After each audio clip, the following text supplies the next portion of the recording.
अवधूत चिंतन श्री गुरुदेव दत्त. श्री नवनाथ भक्तिसार. अध्याय 29. गोरक्षनाथाच्या भेटीने भर्तरीचा मोहनाश. भर्तरीस वैराग्याची दीक्षा. श्रोते हो, पाठीमागील एका अध्यायात सांगितल्याप्रमाणे गर्भाद्री पर्वतावर मच्छिंद्रनाथ राहिले व गोरक्षनाथ तीर्थयात्रा करीत होते. त्याने गिरनार पर्वतास जाऊन श्री दत्तात्रेयांची भेट घेतली. तो दत्तात्रेयांच्या पाया पडल्यावर दत्तात्रेयांनी तोंडावरून हात फिरविला व मच्छिंद्रनाथ कोठे आहेत व तू इकडे कोठे आलास म्हणून विचारले. तेव्हा गर्भाद्री पर्वतावर मच्छिंद्रनाथ तपश्चर्या करावयास राहिले आहेत व त्यांनी सांगितल्यावरून व मी तीर्थ करीत करीत आपल्या चरणाजवळ आलो असे गोरक्षनाथाने सांगितले. नंतर दत्तात्रेयांनी गोरक्षनाथास सांगितले, मला तुझ्यापासून एक कार्यभाग करून घ्यावयाचा आहे. तो असा की भर्तरीवर मी अनुग्रह केला, पण तो आपल्या बायकोसाठी स्मशानात शोक करीत बसला आहे. या गोष्टीस आज 12 वर्षे झाली. तो गवत पाने खाऊन जिवंत राहिला, तरी तू तेथे जाऊन त्यास सावध कर. हे सर्व जग मिथ्या अशाश्वत आहे असे त्याच्या अनुभवास आणून दे व त्यास नाथपंथात आण. मी त्यास मागे उपदेश केला तेव्हा त्याने मी नाथपंथास अनुसरीन असे माझ्याजवळ कबूल केले होते.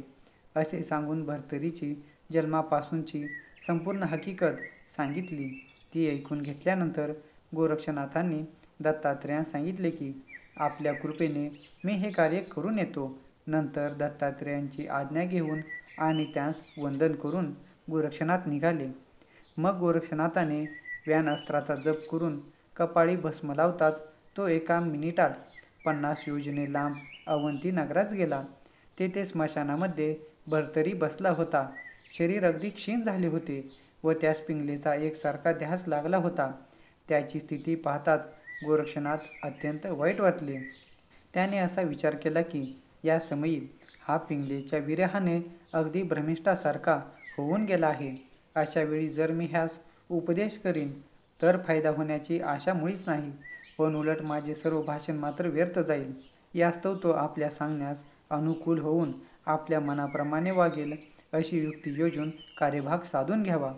त्याप्रमाणे विचार करून गोरक्षनाथाने कुंभाराकडे जाऊन एक मडके विकत घेतले व त्यास बाटली असे नाव दिले. नंतर त्या मडक्यास चित्रविचित्र रंग देऊन सुशोभित केल्यावर ते तो स्मशानात घेऊन गेला. तेथे ठेच लागली असे ढोंग करून तो जमिनीवर पडला व बेशुद्ध झाल्यासारखे त्याने नाटक केले. त्यावेळेस मडके फुटून गेले असे पाहून तो रडू लागला. त्याने तिच्यासाठी फारच विलाप केला. त्याने त्या खापराचे सर्व तुकडे जमा करून जवळ घेतले आणि रडत बसला. ती आपणास अत्यंत उपयोगाची होती व मी मरून ती बाटली राहिली असती तर फार नामी गोष्ट पडली असती. अशा भावार्थाच्या शब्दांनी फारच विलाप करून बाटली बाटली म्हणून मोठ्या मोठ्याने गोरक्षनाथ रडत बसले. हे पाहून जवळ बसलेला भर्तरीस नवल वाटले. त्यास राहून राहून हसू येई. गोरक्षनाथ एकसारखा दहाय दहाय रडत होता. तो म्हणे, माझे बाटली धन कोण्या दुष्टाने हिरावून नेले. हे बाटले, एकदा मला तुझे तोंड दाखव पाहू. अशा प्रकारचा त्याचा विलाप ऐकून भर्तरी पिंगलेचा नाद विसरला. अर्ध्या पैशाची त्या बाटलीची किंमत आणि तेवढ्यासाठी बाटली बाटली म्हणत रडत असलेला गोरक्षनाथास पाहून भर्तरीस उगीच बसून राहावेना. तो गोरक्षनाथास म्हणाला, मडक्याची किंमत ती काय व तेवढ्यासाठी मूर्खाप्रमाणे तू योगी म्हणवीत असता रडत बसला आहेस, हे काय? तेव्हा गोरक्षनाथ विचारू लागले, राजा, तू कोणासाठी दुःख करून शोक करीत बसला आहेस बरे? आवडत्या वस्तूच्या दुःखाचा अनुभव तुला आहेच. त्याप्रमाणे माझी बाटली फुटल्यामुळे मला किती दुःख झाले आहे हे माझे मीच जाणतो. हे ऐकून भर्तरी म्हणाला, मी मडक्यासारख्या क्षुल्लक वस्तूकरिता शोक करीत नाही. प्रत्यक्ष माझ्या पिंगला राणीचा घात झाला आहे म्हणून तिचे मला भारी दुःख होत आहे. ती मला आता पुन्हा प्राप्त व्हावयाची नाही, परंतु अशी मडकी हवी तितकी मिळतील. ते ऐकून गोरक्षनाथाने सांगितले की तुझ्या पिंगलेसारख्या लक्षावधी पिंगला एका क्षणात निर्माण करून देईन, पण माझ्या बाटली समान दुसरी बाटली कदापि मिळावयाची नाही. तेव्हा भर्तरीने म्हटले की तू लक्षावधी पिंगला उत्पन्न करून दाखव, म्हणजे मी तुला लाखो बाटल्या निर्माण करून देतो. उगीच थापा मारून वेळ साजरी करून नेऊ नकोस. ते ऐकून जर मी पिंगला उत्पन्न करून दाखविल्या तर तू मला काय देशील? म्हणून गोरक्षनाथाने भर्तरीस विचारले. तेव्हा आपले संपूर्ण राज्य देण्याची भर्तरीने कबूल केले व देवतांना साक्षी ठेवून बोलल्याप्रमाणे न केल्यास माझे पूर्वज नरकवास भोगतील आणि मीही 100 जन्म रवरव नरक भोगीन, अशी भर्तरीने प्रतिज्ञा केली. मग गोरक्षनाथ त्यास म्हणाले, तू आपले बोलणे खरे करून न दाखवशील तर 100 जन्मच नव्हे पण सहस्त्र जन्मपर्यंत नरकवास भोगशील. नंतर गोरक्षनाथाने कामिनी अस्त्राचा जप करून पिंगल्याच्या नावाने भस्म सोडताच लक्षावधी पिंगला खाली उतरल्या. पिंगला राणीप्रमाणे त्या सर्वांची रूपे पाहून राजास आश्चर्य वाटले. त्या सर्वजणी भर्तरीजवळ बसून संसाराच्या खाणाखुणा विचारू लागल्या. त्यांनी राजाच्या प्रश्नांची उत्तरे बरोबर दिली.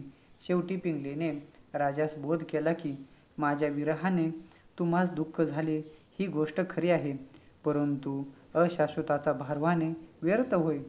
मी तुमच्यावर मनस्वी प्रीती करीत असता आपणास जाळून घेतले, परंतु गोरक्षनाथाने मला पुन्हा दृष्टीगोचर केले. तथापि शेवटी आम्हास व तुम्हास मरावयाचे आहेच, ते कदापि चुकावयाचे नाही. यास्तव आता माझा छंद सोडून देऊन तुम्ही आपल्या देहाचे सार्थक करून घेऊन मोक्षाची प्राप्ती करून घ्यावी. फक्त माझा ध्यास धरल्याने तुम्ही मुक्तीला मात्र अंतराल. मी तुमची कांता असताना पतिव्रता धर्म आचरून आपले हित करून घेतले. आता तुम्ही आपल्या हिताचा मार्ग पाहावा. हा सर्व चमत्कार पाहून राजास विस्मय वाटला. मग भर्तरी गोरक्षनाथांच्या पाया पडण्यासाठी धावला. तेव्हा गोरक्षनाथाने त्यास हाती धरून सांगितले, राजा, तू माझा गुरु महेंद्रनाथ हा दत्तात्रयांचा शिष्य आहे व तुलाही त्याच दत्ताचा अनुग्रह झालेला आहे, तर तू माझ्या गुरूंचा बंधू आहेस, म्हणून मला गुरुस्थानी आहेस. सबब मी तुझ्या पाया पडणे योग्य होय व म्हणून मीच तुला साष्टांग नमस्कार करतो. राजा, आता मला सांग की तुझ्या मनात काय आहे? पिंगलेसह वर्तमान राज्यसुखाचा उपयोग घेण्याची इच्छा आहे का वैराग्य वृत्ती घेऊन जन्माचे सार्थक करून घेणार? ते ऐकून राजाने सांगितले की मी पिंगलेसाठी 12 वर्षे भ्रमिष्ठ होऊन बसलो होतो, परंतु ती माझ्या दृष्टीस पडली नव्हती. तुम्ही योग सामर्थ्याने हा हा म्हणता शेकडो पिंगला मला दाखविल्यास हे सामर्थ्य राज्यवैभवात दिसत नाही. मी भ्रांत पडून श्रीगुरूच्या हातून निसटलो आणि मोठ्या संकटात पडलो. आता कृपा करून मला दत्तात्रयांचे दर्शन करव. मी योग मार्गाचा स्वीकार करणार. दत्तात्रयांच्या दर्शनात जाण्यापूर्वी भर्तरी गोरक्षनाथास म्हणाला की तू ह्या सर्व पिंगला अदृश्य कर व राज्यकारभार आपल्या हातात घेण्यासाठी राजवाड्यात चल. ते भर्तरीचे म्हणणे गोरक्षनाथाने कबूल करून पिंगला अदृश्य केल्या व त्यास घेऊन तो नगरात गेला. त्यावेळेस सर्वांना आनंद झाला. विक्रमराजाने गोरक्षनाथास सुवर्णाच्या चौरंगावर बसून त्यांची षोडोपचारांनी पूजा केली. भर्तरीस कोणत्या युक्तीने देहावर आणले हे मला कृपा करून सांगावे, अशी गोरक्षनाथाची विक्रमराजाने प्रार्थना केली. तेव्हा त्याने घडलेला सर्व प्रकार त्यास निवेदन केला व पुढचा संकेतही त्यास कानावर घातला. मग विक्रमाने त्या दोघांस आणखीन 6 महिने पावितो तेथे राहण्याचा आग्रह केला. 12 वर्षेपर्यंत भर्तरी केवळ झाडांची पाने खाऊन राहिल्याने अगदी क्षीण होऊन गेला आहे व तितक्या अवकाशात त्यास काहीही शक्ती येईल असे विक्रम म्हणाला. तेव्हा गोरक्षनाथाने सांगितले की आज जी राजाची बुद्धी आहे तीच पुढे कायम राहील हा नेम नाही, म्हणून आमच्याने येथे राहवत नाही.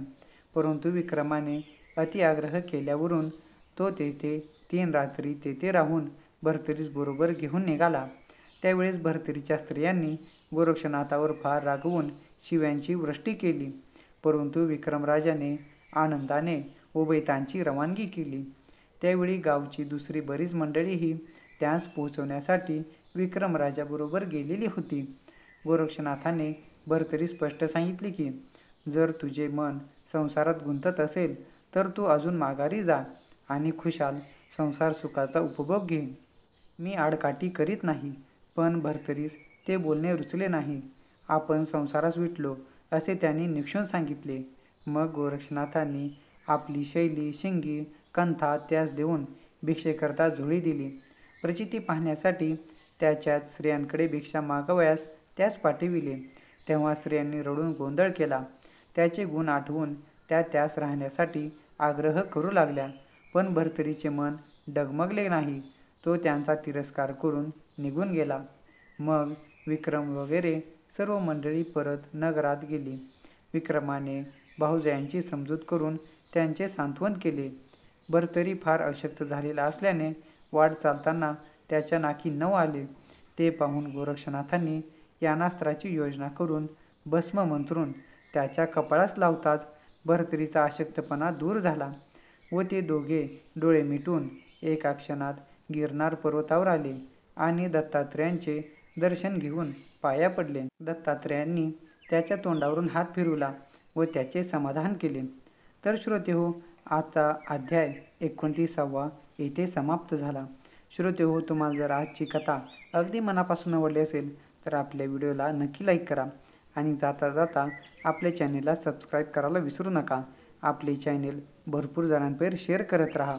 भेटूया पुढील अशाच एका नवीन व्हिडिओमध्ये. धन्यवाद.